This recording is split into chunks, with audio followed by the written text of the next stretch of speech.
Emma, by Jane Austen, Volume 3, Chapter 12.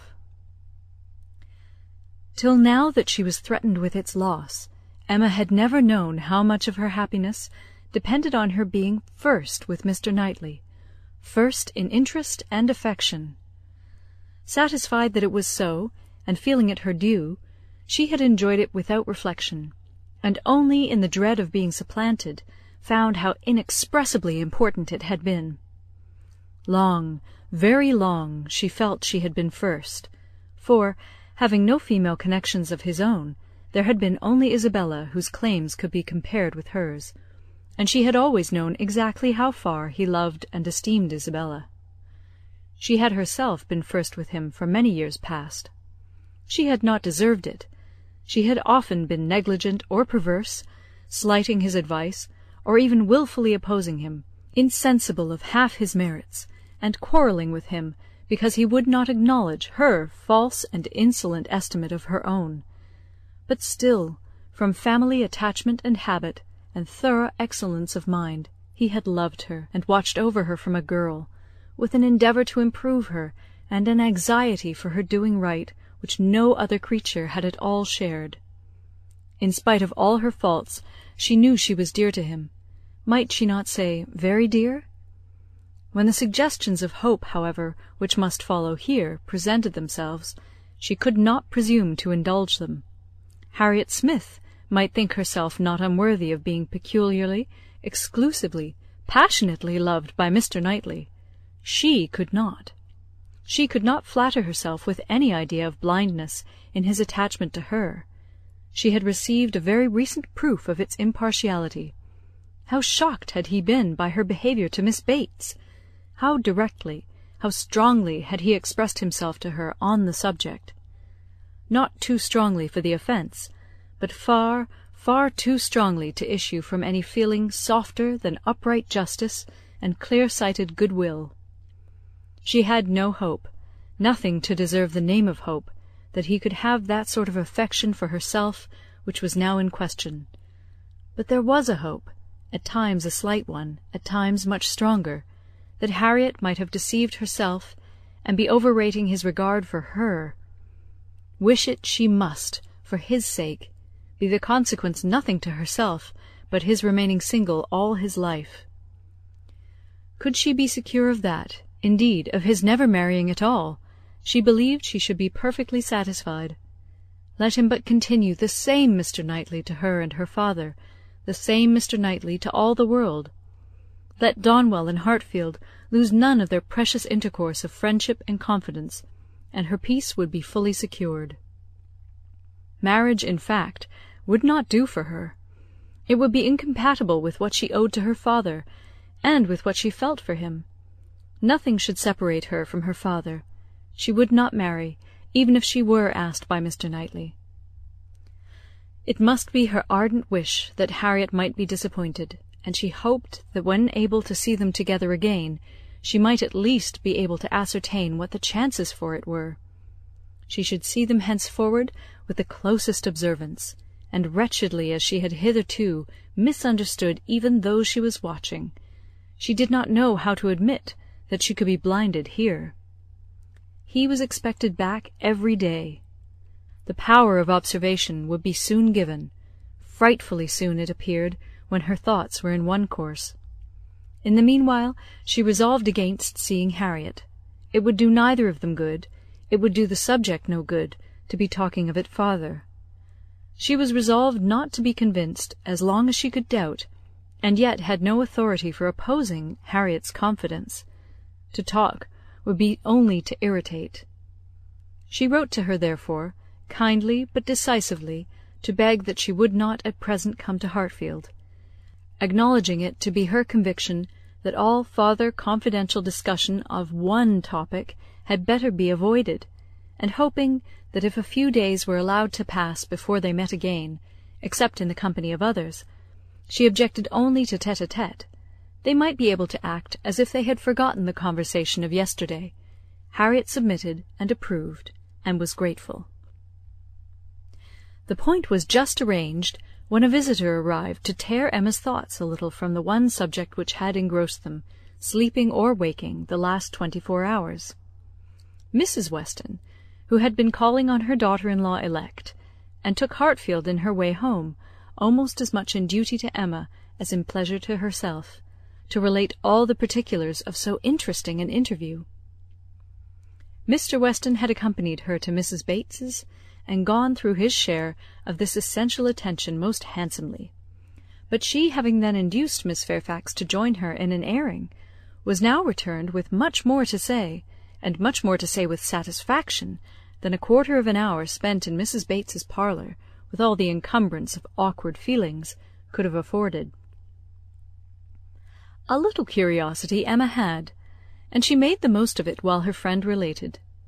Mrs. Weston had set off to pay the visit in a good deal of agitation herself, and in the first place had wished not to go at all at present, to be allowed merely to write to Miss Fairfax instead, and to defer this ceremonious call till a little time had passed, and Mr. Churchill could be reconciled to the engagements becoming known, as, considering everything, she thought such a visit could not be paid without leading to reports. But Mr. Weston had thought differently. He was extremely anxious to show his approbation to Miss Fairfax and her family, and did not conceive that any suspicion could be excited by it, or if it were, that it would be of any consequence, for "such things," he observed, "always got about." Emma smiled, and felt that Mr. Weston had very good reason for saying so. They had gone, in short, and very great had been the evident distress and confusion of the lady. She had hardly been able to speak a word, and every look and action had shown how deeply she was suffering from consciousness. The quiet, heartfelt satisfaction of the old lady, and the rapturous delight of her daughter, who proved even too joyous to talk as usual, had been a gratifying, yet almost an affecting scene. They were both so truly respectable in their happiness, so disinterested in every sensation, thought so much of Jane, so much of everybody, and so little of themselves, that every kindly feeling was at work for them. Miss Fairfax's recent illness had offered a fair plea for Mrs. Weston to invite her to an airing. She had drawn back and declined at first, but, on being pressed, had yielded, and in the course of their drive Mrs. Weston had, by gentle encouragement, overcome so much of her embarrassment as to bring her to converse on the important subject. Apologies for her seemingly ungracious silence in their first reception, and the warmest expressions of the gratitude she was always feeling towards herself and Mr. Weston, must necessarily open the cause. But when these effusions were put by, they had talked a good deal of the present, and of the future state of the engagement. Mrs. Weston was convinced that such conversation must be the greatest relief to her companion, pent up within her own mind as everything had so long been, and was very much pleased with all that she had said on the subject. On the misery of what she had suffered during the concealment of so many months, continued Mrs. Weston, she was energetic. This was one of her expressions: "I will not say that since I entered into the engagement I have not had some happy moments, but I can say that I have never known the blessing of one tranquil hour." And the quivering lip, Emma, which uttered it, was an attestation that I felt at my heart. "Poor girl!" said Emma. "She thinks herself wrong, then, for having consented to a private engagement?" "Wrong! No one, I believe, can blame her more than she is disposed to blame herself. The consequence," said she, "has been a state of perpetual suffering to me, and so it ought. But after all the punishment that misconduct can bring, it is still not less misconduct. Pain is no expiation. I never can be blameless. I have been acting contrary to all my sense of right, and the fortunate turn that everything has taken, and the kindness I am now receiving, is what my conscience tells me ought not to be. Do not imagine, madam," she continued, "that I was taught wrong. Do not let any reflection fall on the principles or the care of the friends who brought me up. The error has been all my own, and I do assure you that with all the excuse that present circumstances may appear to give, I shall yet dread making the story known to Colonel Campbell." "Poor girl!" said Emma again. "She loves him, then, excessively, I suppose. It must have been from attachment only that she could be led to form the engagement. Her affection must have overpowered her judgment. Yes, I have no doubt of her being extremely attached to him. I am afraid, returned Emma, sighing, that I must often have contributed to make her unhappy. On your side, my love, it was very innocently done, but she probably had something of that in her thoughts when alluding to the misunderstandings which he had given us hints of before. One natural consequence of the evil she had involved herself in, she said, was that of making her unreasonable. The consciousness of having done amiss had exposed her to 1,000 inquietudes, and made her captious and irritable to a degree that had been, hard for him to bear. I did not make the allowances, said she, which I ought to have done for his temper and spirits, his delightful spirits, and that gaiety, that playfulness of disposition which, under any other circumstances, would, I am sure, have been as constantly bewitching to me as they were at first. She then began to speak of you, and of the great kindness you had shown her during her illness, and with a blush which showed me how it was all connected, desired me, whenever I had an opportunity, to thank you. I could not thank you too much, for every wish and every endeavour to do her good. She was sensible that you had never received any proper acknowledgment from herself. If I did not know her to be happy now, said Emma seriously, which, in spite of every little drawback from her scrupulous conscience, she must be, I could not bear these thanks, for, oh, Mrs. Weston, if there were an account drawn up of the evil and the good I have done Miss Fairfax.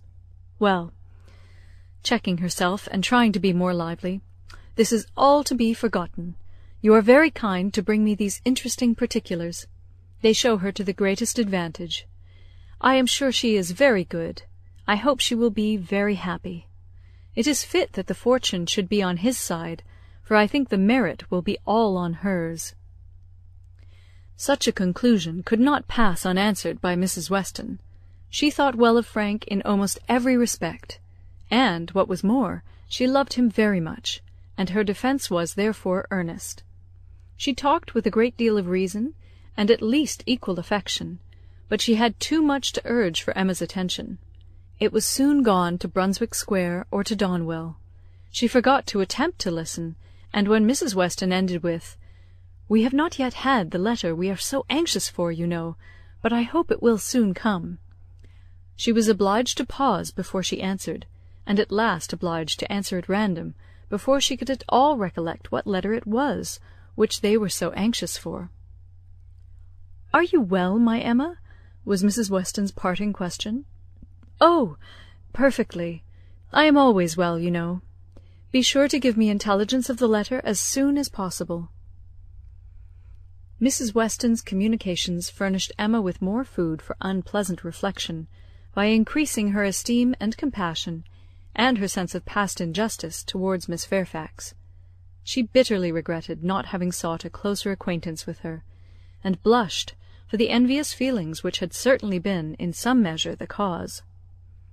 Had she followed Mr. Knightley's known wishes in paying that attention to Miss Fairfax which was every way her due, had she tried to know her better, had she done her part towards intimacy, had she endeavoured to find a friend there instead of in Harriet Smith, she must in all probability have been spared from every pain which pressed on her now.